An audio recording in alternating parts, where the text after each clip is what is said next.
we have a story to tell. A story about gender, power, and social media. A story about how one young girl started something revolutionary.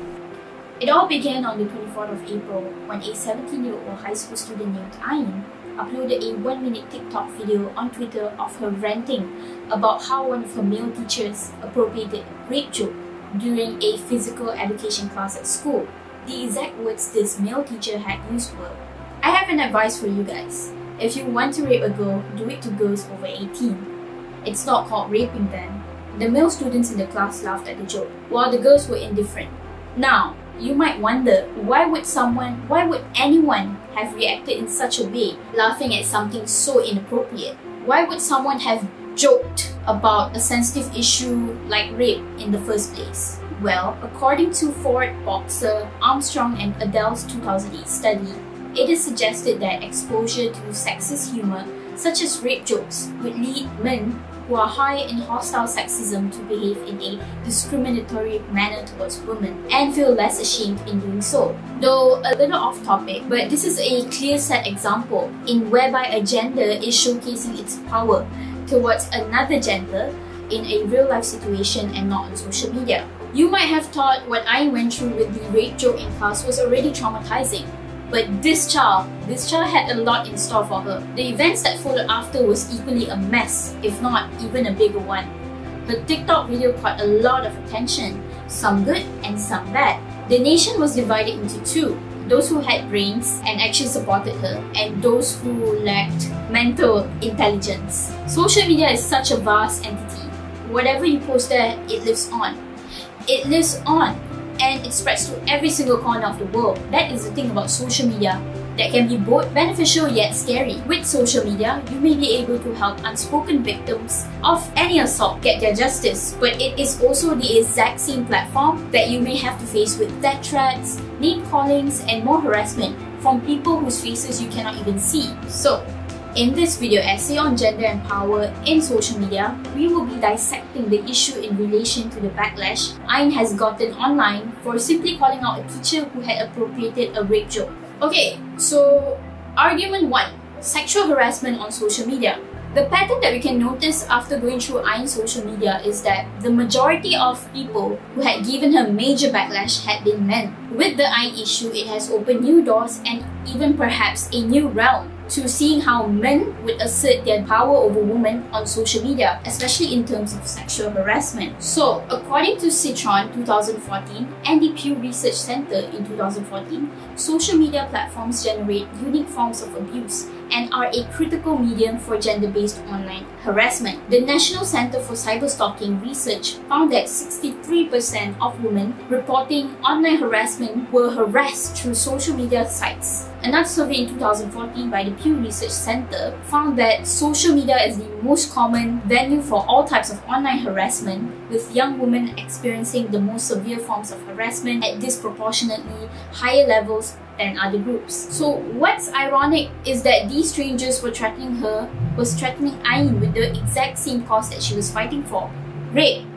Here is one of the video examples that we both had collected after going through Ain's Twitter account. Trigger warning. Trigger warning, what you're about to hear is an audio recording of one of Ain's classmates threatening to harass her and even going as far as raping her if she kept on prolonging the whole rape joke by teacher situation. This audio actually originated from a group chat that includes a lot of male students from Ain's school. Benda kau boleh settle dengan sekolah kot, apa pasal kau nak heboh satu dunia? Kenapa nak attention ni daripada satu Malaysia bodoh? Sumpah babi sel. Masalahnya kau bayangkan kalau tak nama sekolah salah, habis tu nanti kau pergi mana? Kau cakap sekolah kau macam ni. Kau tak malu ke bodoh? Balik bodoh terpaksa kau, bukannya kau sekolah sini pun. Budak-budak sini yang sebelum ni pun kena macam tu pun tak heboh pun. Tak heboh kat Twitter pun, tak cakap pasal benda-benda macam ni pun. Super bodoh lah budak ni. Kalau kau dapat sagak-sagak dia, tak apa kerogol hantar kat Thailand. No, this is very scary seeing how these types of threats are coming from kids of her age who had probably seen her daily at school. The second argument is regarding about men assert dominance due to masculinity. A number of research regarding this topic has portrayed that most men assert dominance in their conversation, whilst it is the opposite for women. A paper by Tannen portrayed that such behavior exists due to the fact that both of them behave in accordance with their sex class traits. In men's point of view, they are seen as an epitome of masculinity. Masculinity can be defined as a society in which men are supposed to be assertive, tough, and focused on material success. Meanwhile, women are looked as the personification of femininity. This can be proved by their upbringing since childhood, where girls are taught to be feminine while boys in the opposite, which is being masculine. The third argument is social media's role in defining sexist language. In this video essay, we also talk about how social media such as Twitter and TikTok plays a major role in defining sexist language. Although social media is often associated with young people, it has also attracted both men and women from different ages, educational levels, cultures, from all over the world. That being said, we can clearly see how Ain got major backlashes from people of different ages, culture, and especially men. A study by Bujala also suggests that men are likely to have more time for the use of social networks than women.